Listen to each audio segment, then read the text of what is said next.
Ok, boa noite para quem estiver assistindo a gravação posteriormente. Então, gente, eu tenho uma didática planejada para hoje. Vai funcionar mais ou menos da seguinte forma: eu vou fazer uma exposição. Claro, vocês podem interromper a exposição a qualquer momento. Boa noite, Giovanni. Vocês podem fazer perguntas, comentários, a qualquer momento, tá? A exposição não é fechada. Mas é a maneira como eu resolvi trabalhar hoje. Eu vou fazer essa exposição. Aí eu vou lançar uma questão para vocês lá na Google, na plataforma do Google Classroom. Vocês serão forçados a pensar um pouquinho, né, em cima da questão que eu coloquei depois da exposição. Vou dar um tempo para vocês responderem isso, né, sei lá, 15, 20 minutos, o tempo que vocês precisarem mais ou menos. E na sequência a gente volta a debater as respostas. Veja, vocês vão escrever para ajudar a pensar, mas eu não vou dar nota naquilo, tá bom?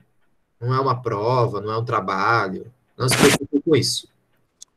O objetivo é ajudar a pensar. Leonardo, quer fazer alguma questão?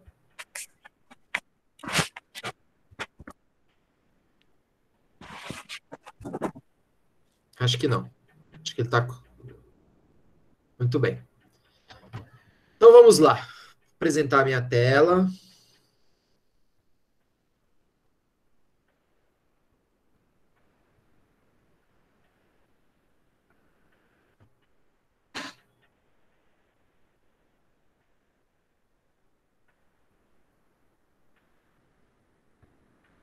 Vocês estão vendo a minha tela?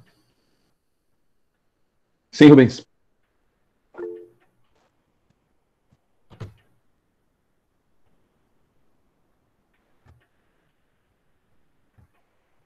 Então vamos lá, estou abrindo aqui os slides.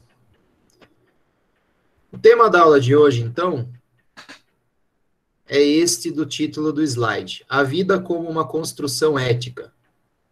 A vida como uma obra de arte. Tá? Na semana passada, caso alguém não estava presente, nós discutimos que a vida ela possui certos valores. Valores é aquilo que eu julgo como mais importante para minha vida. Funciona como se fosse um farol ou vários faróis, né? Que são coisas que iluminam o caminho, né? Me mostram que direção seguir, me dão um propósito, um sentido para a vida. Nós vimos que esses valores não são universais, que as pessoas elas podem construir esses valores. Muitas vezes elas podem receber esses valores prontos, esses valores já vêm de fora, pronto, de uma família, uma igreja, uma escola, uma instituição outra qualquer. Mas muitas vezes eu posso botar uma análise, né, em cima daquilo que minha vida está se tornando e posso construir os meus valores, fazer um movimento de transvaloração ou um movimento de criação de valores singulares. Então, o tema da aula de hoje é justamente isso. Como então eu construir uma vida ética? Como eu construo uma vida para mim que tem a ver com decisões que são minhas? Que caminho percorrer? Né? Enfim, o que a ética pode ser para mim? Como eu posso ter um comportamento ético dentro dos valores que eu elegi como meus? Como é esse processo de questionar os meus valores para decidir quais eu devo seguir? Isso é uma questão filosófica muito antiga. E como tudo em filosofia, não há uma única resposta. Ou seja, há múltiplas respostas possíveis sobre como se construir uma vida ética, como construir a vida como uma obra de arte. Em que sentido constrói-se uma obra de arte, né?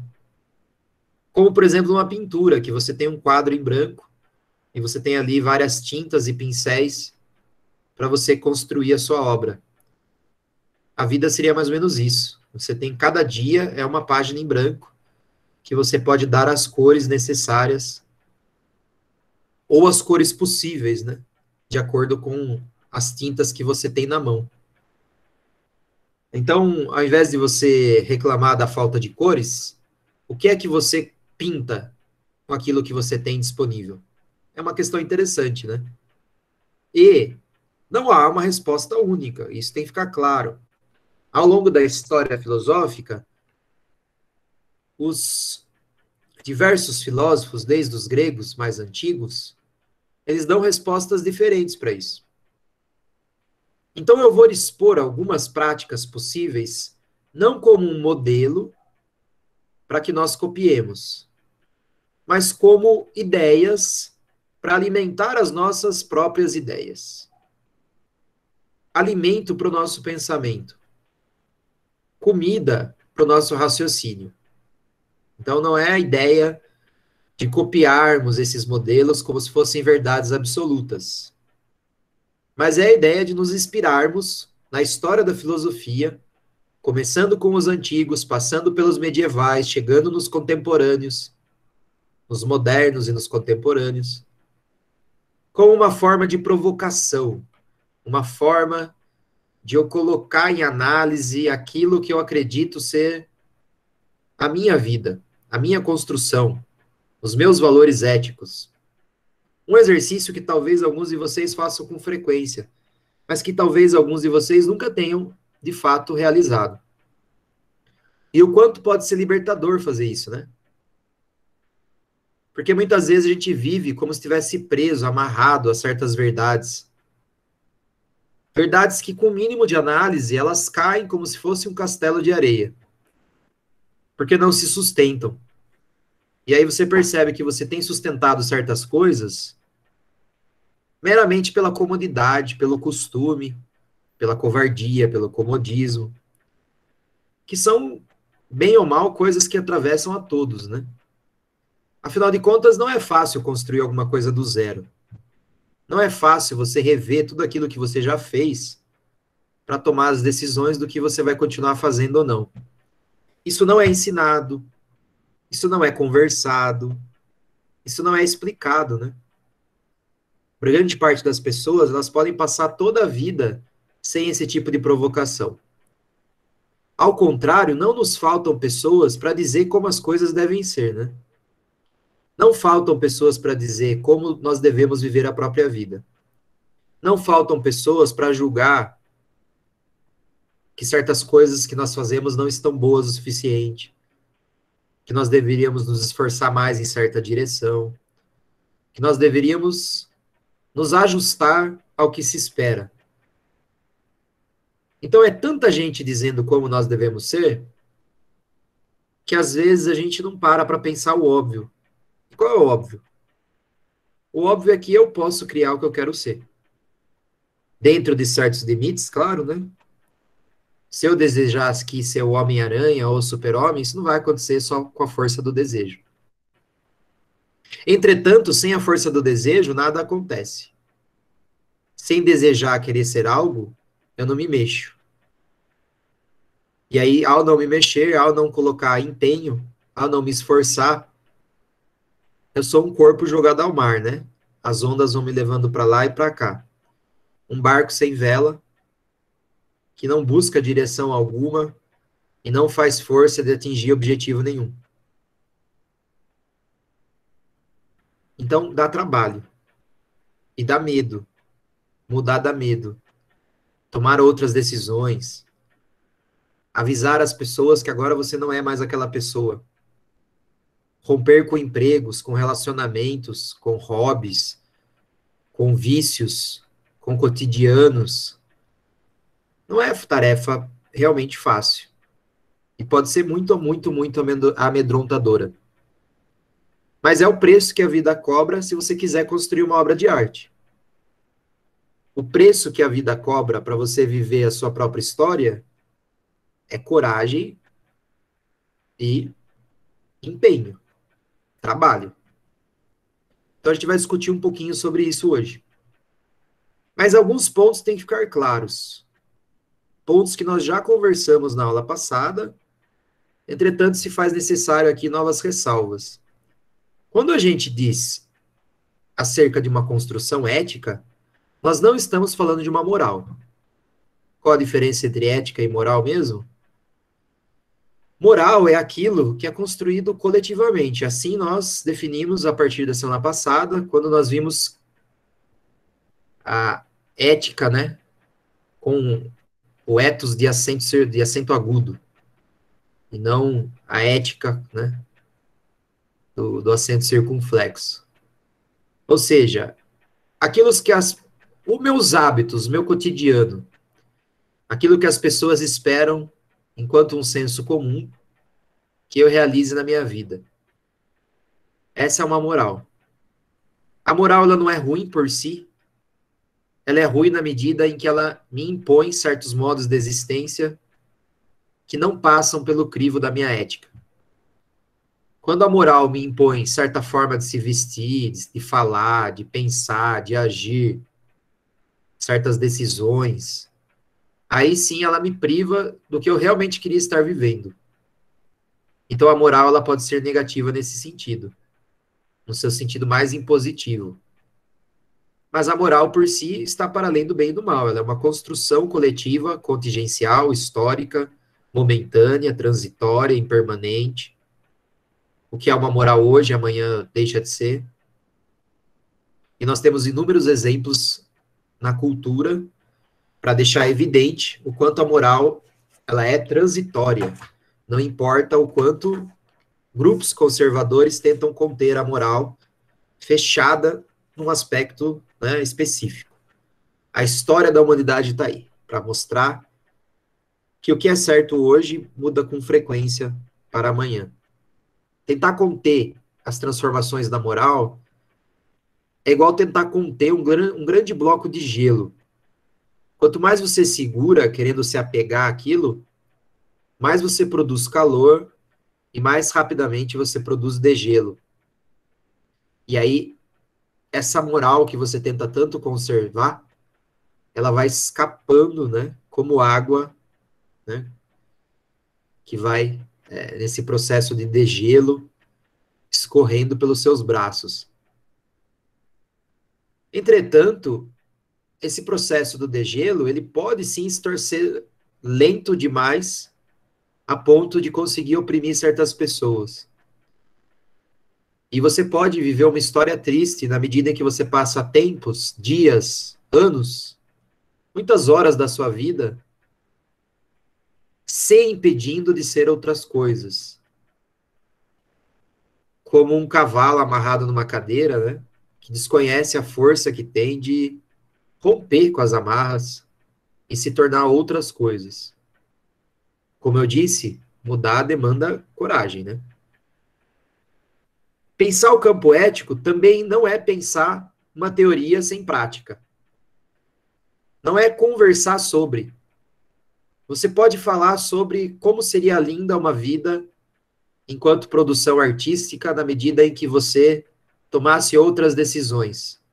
Mas se você não executar essas decisões, se você se limitar a conversar sobre, a dialogar em aulas ou com a literatura, se você se limitar a filosofar sobre o que a ética pode ser, então você não está numa ação ética.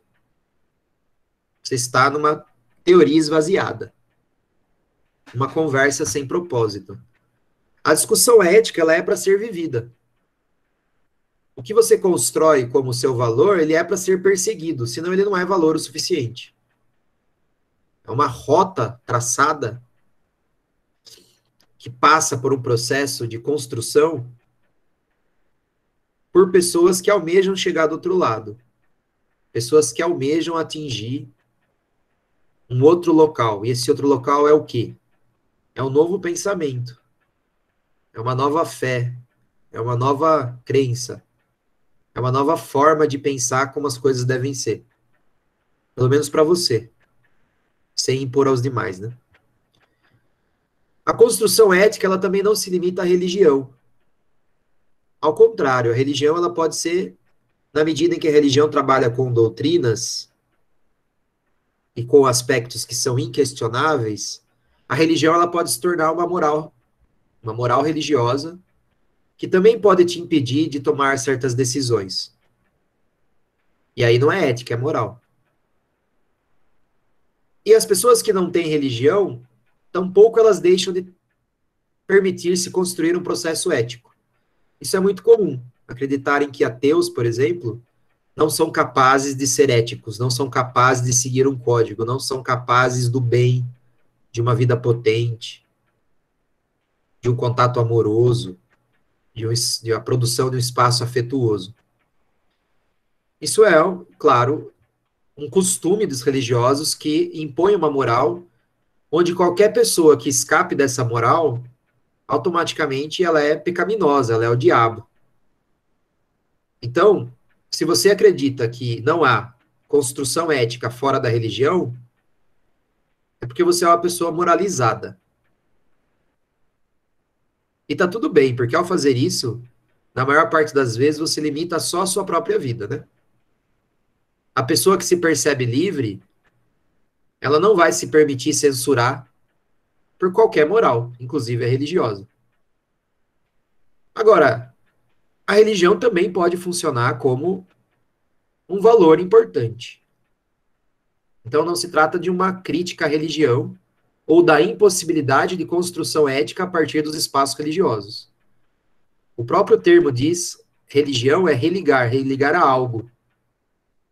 Então, você pode se conectar com com os seus valores, com a sua própria vida, através de uma religião. Desde que a sua relação com essa religião seja uma relação de construção ética e não uma relação de imposição moral. Você está lá porque você quer, porque você acredita naquilo que é pregado, você aceita ou não aquilo que está sendo dito, e você constrói uma relação saudável, né? Que eu estou chamando aqui de vida como obra de arte. E por último, o último aspecto do que uma ética não é, eu estou dizendo aqui aspectos do que ela não é, então o que ela não é? Ela não é uma moral, ela não é uma teorização vazia, ela não está limitada aos aspectos religiosos, mas ela também não é relativista. Quando a gente pensa uma ética própria, construir os meus valores, eu não me isento de pensar do efeito das minhas ações sobre os outros.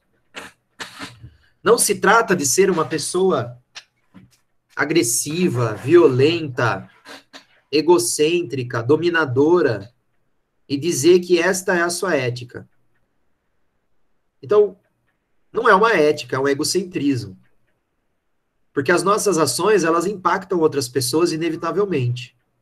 Nosso convívio, nos nossos relacionamentos, nós influenciamos, se não impactamos de forma profunda a vida de outras pessoas, da nossa família, dos nossos pares amorosos, dos nossos colegas de trabalho.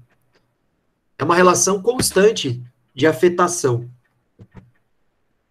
Logo, a ética, ela não prescinde de refletir sobre esses encontros e nas possibilidades múltiplas de potencializar esses encontros. Então, é um cuidado de si que também cuida do outro. Ética, então, não é relativista, não é defender um ponto de vista egoísta e único que seria o seu. E julgar por isso uma pessoa ética porque defende os próprios interesses. Então, a ética não é uma moral, não é uma teoria vazia, não se limita à religião e não é relativista, ou seja, considera o efeito das nossas atitudes na vida das pessoas que nos cercam. Bom, a ética já foi chamada de uma arte menor, uma filosofia menor, uma arte da superfície. Porque outras filosofias, como por exemplo as que tentam entender a nossa natureza, as nossas origens, os nossos modos mais profundos de funcionamento, foram chamadas de artes das profundezas. Profundezas no sentido de raiz, não no sentido religioso de inferno.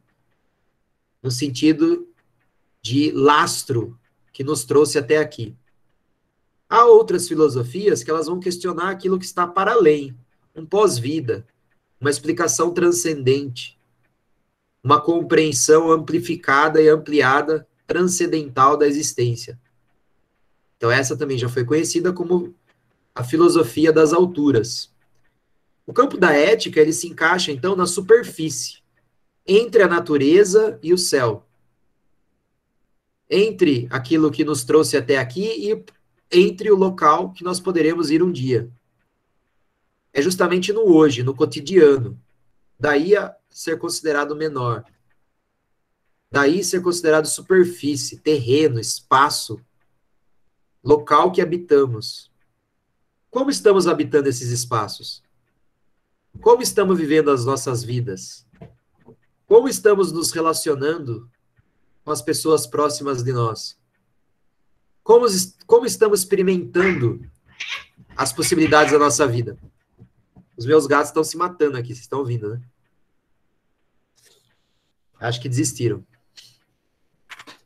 E aí nós temos alguns exemplos da nossa história, né? Vocês estão me ouvindo ainda aí? Tá um silêncio. Sim, perfeito. Vamos ver assim. Ok. Eu trago, então, alguns exemplos da história filosófica de como outras pessoas fizeram para cuidar de si, para cuidar de si.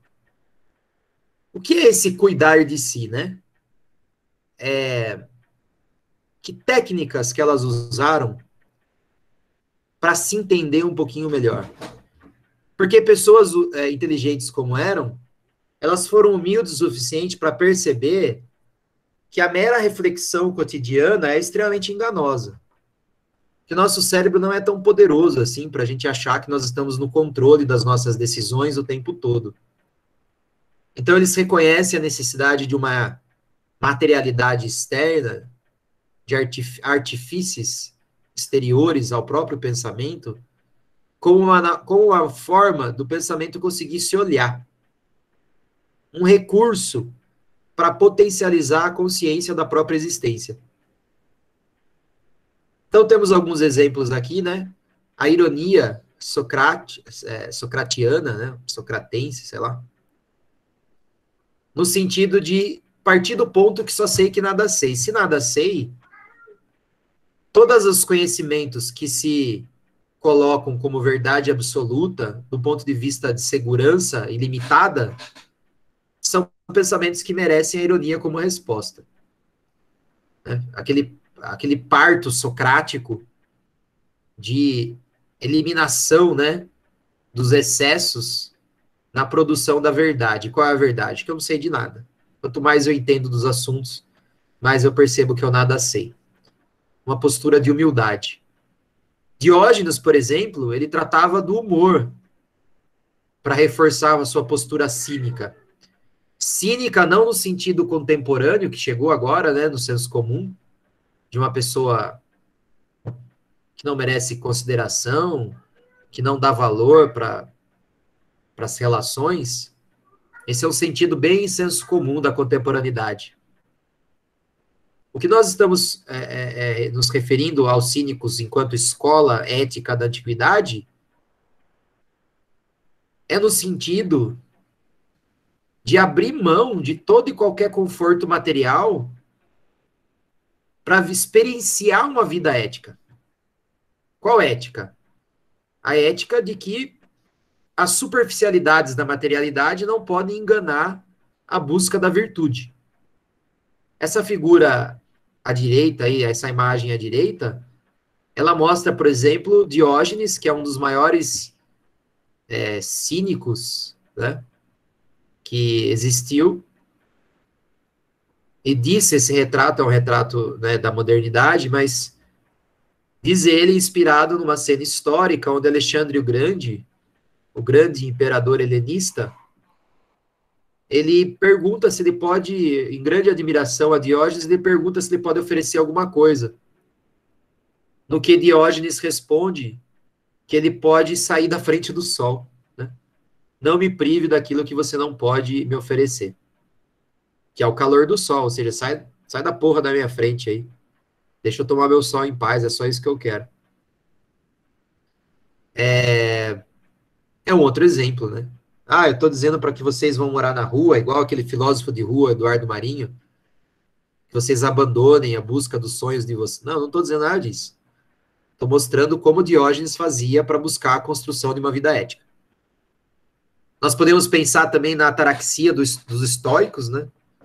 No sentido de que nós não controlamos os acontecimentos da vida, e se nós não controlamos os acontecimentos, eles são mais poderosos do que nós, então nós devemos resisti-los da melhor maneira, da maneira mais digna que conseguirmos, ou seja, prega uma força, né? Daí a ideia dos estoicos serem fortes, pessoas que suportam as agruras da vida.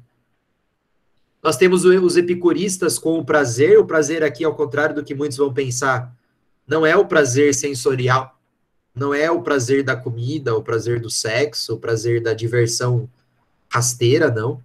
É um certo tipo de prazer racional, da vida leve.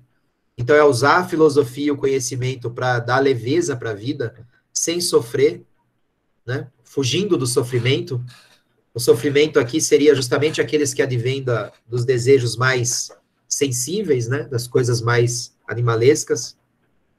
Ou nós podemos pensar com Nietzsche, que vai dizer que nós devemos deixar de ser camelo, porque o camelo é aquele que carrega o peso dos outros quieto. Quando você aceita uma moral que te domina, que te dobra, que te faz falar amém e obedecer a tudo sem contestar, você vive uma vida de camelo. E aí o que Nietzsche vai defender é um eterno retorno como crivo ético. Se pergunte se você viveria a sua vida que você teve hoje eternamente. Se a sua resposta for não, jamais, eu quero uma outra vida, significa que você está vivendo uma vida de camelo, né? Você está aceitando obrigações, valores, uma moral que não é sua. Não significa que nós não temos uma carga para carregar.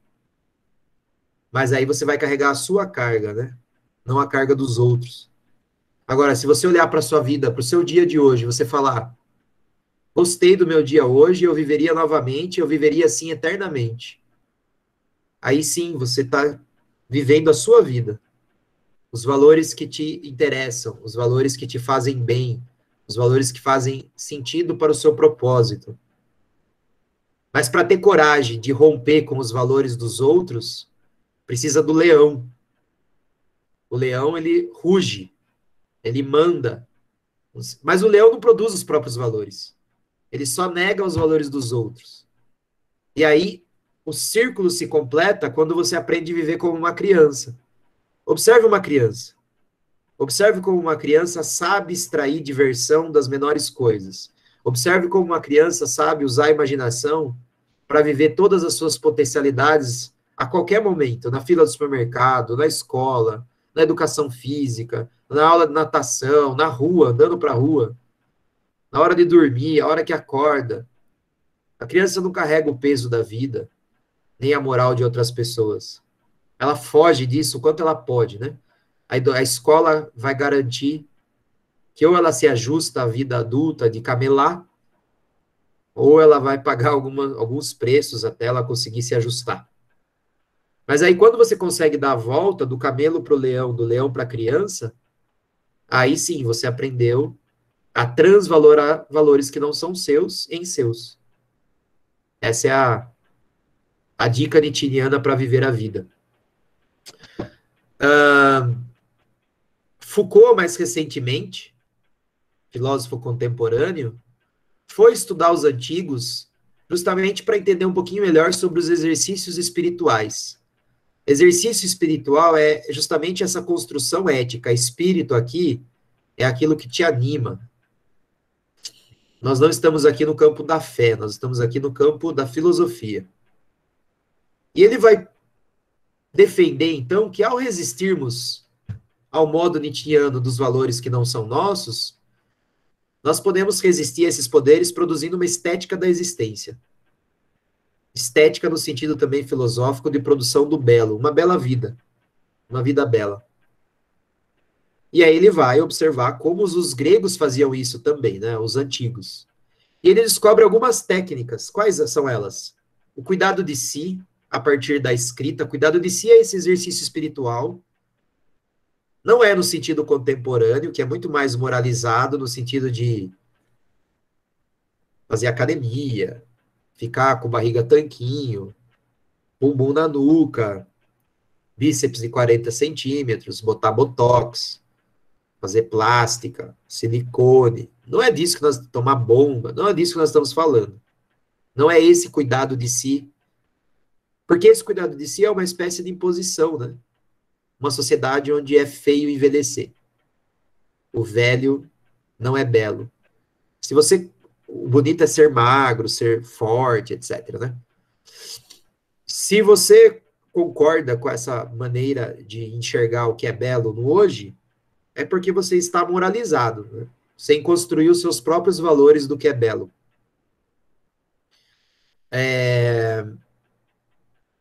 Aí Foucault vai dizer que você precisa cuidar mais de você, no sentido espiritual, ético, filosófico. Cuidar mais porque os seus pensamentos estão sendo moldados pelo que a moral determina.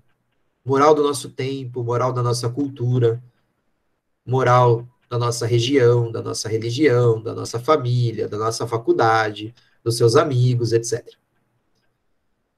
Então, exemplos podem incluir a própria escrita de si, né? Compor uma espécie de diário, uma hiponemata, com anotações de como foi o seu dia, as suas decisões. Ao longo do tempo, você tem um recurso material para observar essas mudanças. Mas você pode usar também a meditação, aqui no sentido de reflexão. Então, tirar um momento do dia para você pensar naquilo que você fez. Você pode usar a parresia, que é o dizer verdadeiro, o falar sincero, mesmo que mediante riscos. Então, o fato de você sempre estar externando como você está se sentindo, sem enganar, né? Porque muitas vezes a gente não abre o que a gente está sentindo para não chatear as pessoas, para não provocar mal-estar.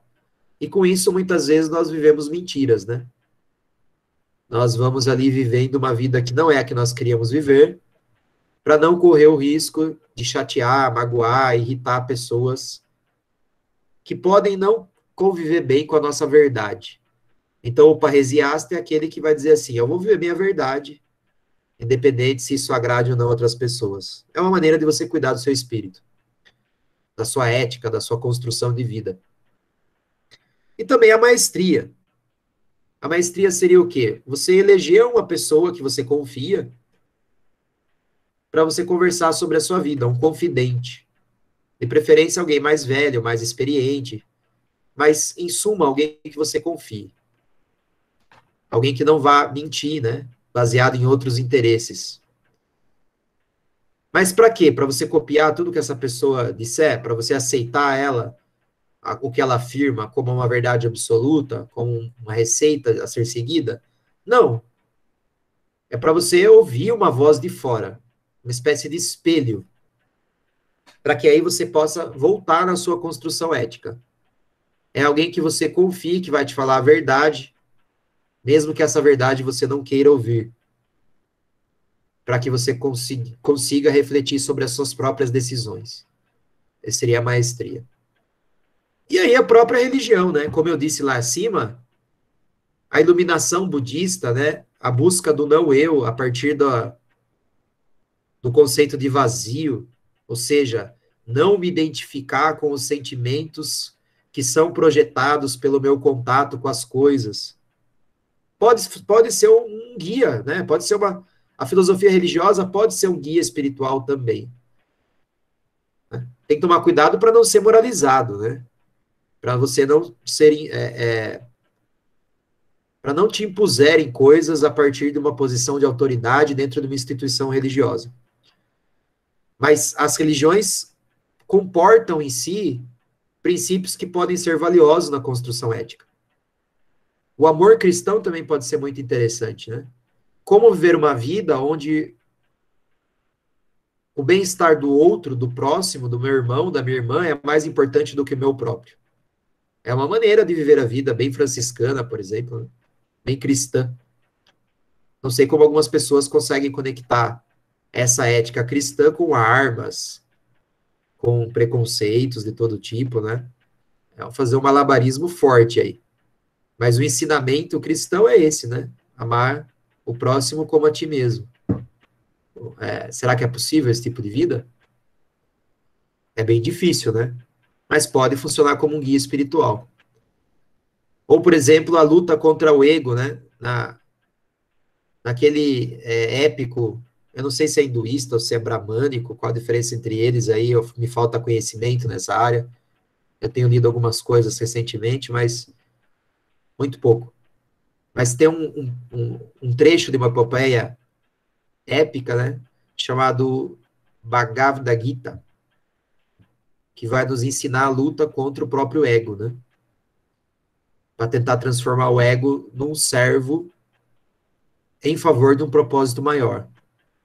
Então é a luta contra os sentimentos mais mesquinhos, é uma luta contra o eu mais entranhado, aquele que busca só os prazeres mais sensíveis e mais primitivos.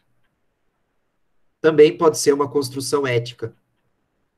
Fácil? Não, não é fácil. Mas são possibilidades. E aí, gente, após essa exposição, que eu acho que foi até mais longa do que eu gostaria, mas está ótimo, temos tempo, fica a pergunta: como estamos cuidando de nós? O que eu estou fazendo para prestar atenção nos meus próprios valores? O que eu tenho feito para observar a minha própria vida, se o rumo que ela está tomando é o que eu gostaria? O que eu tenho observado? Como eu tenho feito para observar se as cargas que eu carrego, se elas são minhas? Se eu aceito essas cargas, se eu quero essas cargas? Ou se eu tenho carregado esse peso em nome de outras coisas que não me dizem respeito? Em nome de uma moral que em algum momento me convenceram que eu deveria carregar e eu acreditei. Essa é a questão que eu gostaria que vocês respondessem, tá? Vou parar a gravação aqui.